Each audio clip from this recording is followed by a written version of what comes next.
Well, mild side effects such as fatigue, headaches, chills, slight fever and pain or numbness at the site of vaccination may occur and disappear within a day or two.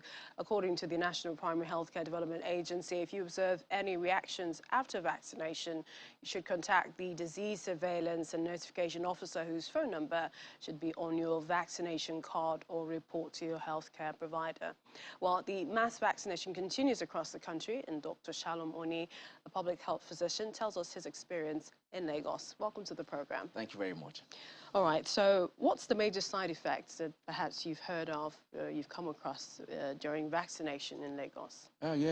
Severe tiredness, fatigue, body weakness, fever, temperature running up to 38 degrees or more, inability to walk or do individuals' normal daily routines. So that sounds a bit extreme. Extreme, exactly. In fact, in some cases, require admission, for observation.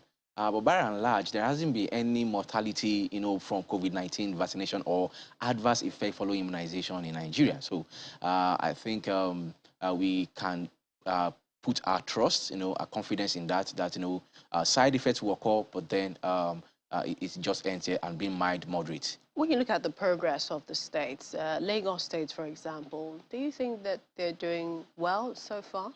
Well, Lagos has been the epicenter, and from the first day, they hit the ground running in terms of testing, in terms of mobilization, in terms of putting structures and organization in place. So, and even to COVID-19 vaccination. So, for me, Lagos has been doing well.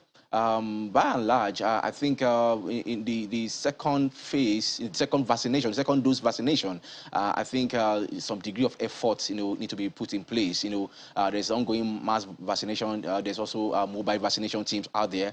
But I think we now need to look at a strategy, in making sure that we scale up the percentage of eligible persons that are vaccinated in Lagos State, especially for second dose. So perhaps one can tie in that if you've received the first dose and some of the adverse effects you've mentioned, the side effects, they get that. They probably think they will get that during the second dose, and so they stay back. That could definitely be affecting the numbers. Well, as at 2 days ago, someone was interacting with me and said, my wife took the second dose, man, and things like that. So that could, in a way, affect, the person in question has not received his second dose.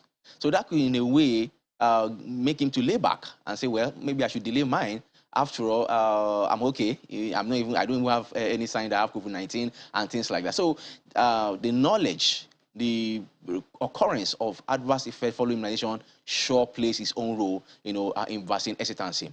But beyond that, we want to look at the issue of risk communication, vaccine effectiveness, and every other thing that has to do with COVID-19 vaccination. We need to continue to do that. It's like, a lot of engagement in community, is non-existent. So I think the government needs to come out, by and large, WHO and also MPHCDA have also said that one of the things that is responsible for vaccine hesitancy is disinformation and lack of communication, proper communication. So we need to go back to the community, the political leaders, the community leaders, religious leaders, bring everybody on board, have town hall meetings now, so that we can scale up to that 70%, by the middle of the year. So I think that's what we should do in scaling up COVID-19 vaccination. So today, the World Health Organization Africa region says if African countries are to reach 70%, of course we know it's just about 11% that has vaccinated so far,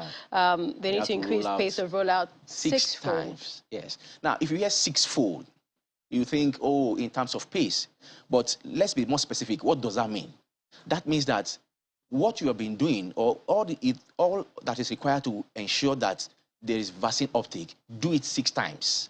Let me start from the issue of communication, to the community. Let's be more aggressive. Let's communicate more.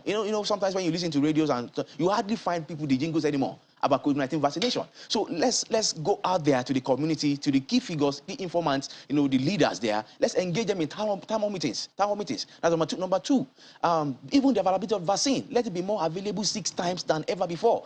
Sometimes you see the videos making a call. I say, do you have Moderna? I say, no, sorry, Moderna is not available today. Come next week. No, that shouldn't be happening anymore.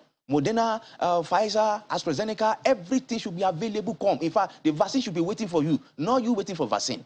A lot of people who are due for second dose, a lot of people are due for boosters, but they can't get it right now because of the change the schedule. So that's what it means. In terms of research, how much of research into vaccine production are we doing? Because that will also determine vaccine uptake. It has been discovered as that's one of the major hindrances to vaccine uptake. Our own local research that answers to the local variants that we might be grappling with. So we should be funded, not paying lip service to that. You know, sometimes we like these the big things, you know, out there. But going back to the micro aspect of COVID-19 vaccination, which I talked to be vaccine development in the laboratory, you know, we need to fund that because when you are producing locally, you don't need to start waiting for the ones that you are receiving from the COVAX. So that's another area. So we need to double up our efforts 6 times as far as research into vaccine production is concerned. Then the logistics for the distribution of vaccines. We don't have the cold chain yet. Let's ramp up our logistics chain 6 times. When we do this, then we can see that, you know, our vaccine uptake, you know, increase in Lagos and in Nigeria as a whole. All right, we always appreciate your time on the program. Thank you so much, Dr. Shalom Muni, public health physician. Thanks for joining us. It's my pleasure. Thank you. We'll have more of the situation around the world when we return. Please stay with us.